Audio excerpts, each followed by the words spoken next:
আসসালামু আলাইকুম প্রিয় ভাই বোনেরা, আমরা যখন বাচ্চাদের গাড়িতে উঠাবো তখন বেশ কিছু নিরাপত্তা ব্যবস্থা আমাদের মাথায় রাখতে হবে আর কি। হ্যাঁ, এইগুলা অবহেলা করা যাবে না। ঠিক যেরকম এখানে বাচ্চাদের বসাইছি, ভালো করে দেখেন এই যে সিটটা ঠিকভাবে লাগানো কিনা, মানে ক্লিকটা ঠিকভাবে লাগছে কিনা। এরপর এই যে মোটামুটি ভালো আছে, এই টান দিলেই মানে বেলটা নেমে যেতে পারে। যদি সে নামায় রাখে আর যদি পুলিশে ধরে, জরিমানা করবে 200 ইউরো আর 4 পয়েন্ট কাটে নিয়ে যাবে। 4 পয়েন্ট কাটে নিয়ে যাবে নতুন আইনে আর কি। তো সেই ক্ষেত্রে যাতে করে এটা মোটামুটি টাইট থাকে, এই টাইট সেই টাইট না, টাইট কমফোর্টেবল টাইট যাতে করে থাকে নিরাপত্তার জন্য।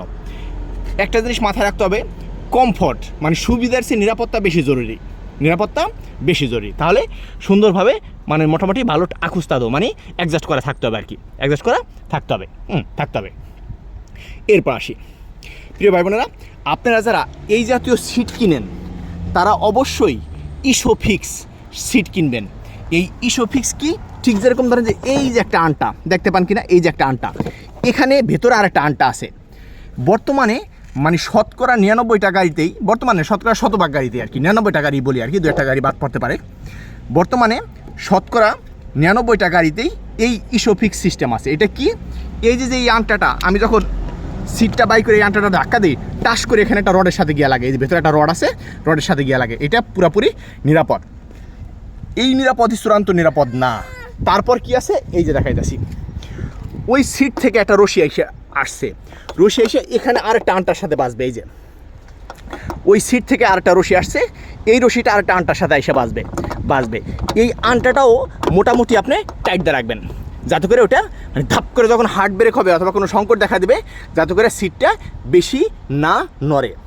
এখন যদি কোনো দিন ভুলে আপনি এই আনটাটা লাগান নাই, তাহলে যদি হার্ট ব্রেক হয় অথবা হঠাৎ ব্রেক করি অথবা কোনো সংকট দেখা দেয়, ধাম করে গিয়ে এই আনটাটা গিয়ে সুইটটা মাথা পিছনে লাগবে। তো সেই ক্ষেত্রে অবশ্যই এটা লাগাইতে হবে। এটা একটা সেকেন্ডের জন্য অবহেলা করা যাবে না, অবহেলা করা যাবে না। আশা করি বুঝতে পারছেন। অনেকেই যেরকম সিট কিভাবে দেখে কিনবেন, এটা কোনো বিষয় না, সিট কোনটা কিনবেন কেমনি কী করবেন, কিন্তু অবশ্যই ইসোফিক্স থাকতে হবে। আর ইসোফিক্স আপনার গাড়িতে আছে কিনা সেটাও নিশ্চিত রাখতে হবে আর কি, নিশ্চিত রাখতে হবে। ঠিক যেরকম এই যে এই বাচ্চার সিটটাও মোটামুটি ঢিল আছে, বাচ্চা কিন্তু ভালো করে বুঝে না। তো সেই ক্ষেত্রে কমফোর্টের মানে আমাদের নিরাপত্তা বেশি জরুরি, আমরা টাইট করে দিলাম। এই টাইট সেই টাইট না, এই টাইট হচ্ছে কমফোর্টেবল টাইট। এরপর আসি, বর্তমানে নতুন গাড়িগুলোতে অটোমেটিক যখন গাড়ি চালু হয় তখন কিন্তু দরজা লক হয়ে যায়, কেউ দরজা খুলতে পারবে না যখন গাড়ি চলতি অবস্থায়। কিন্তু পুরান গাড়িগুলোতে দরজা কিন্তু অটোমেটিক লক হয় না। তার জন্য আমরা যখন বাচ্চাদের বসাবো পুরান গাড়িগুলোতে, তখন অবশ্যই এই দরজাগুলো লক করে রাখবো, যাতে করে ভিতর থেকে ওরা খুলতে না পারে।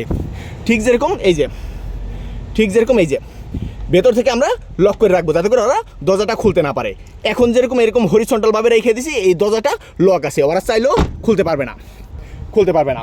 ঠিক যেরকম এই চাকাটাও, এই দরজাটাও আর কি লক আছে, ওরা ভেতর থেকে খুলতে পারবে না। আশা করি বুঝতে পারছেন। অনেক ধন্যবাদ সবাইকে। আসসালামু আলাইকুম।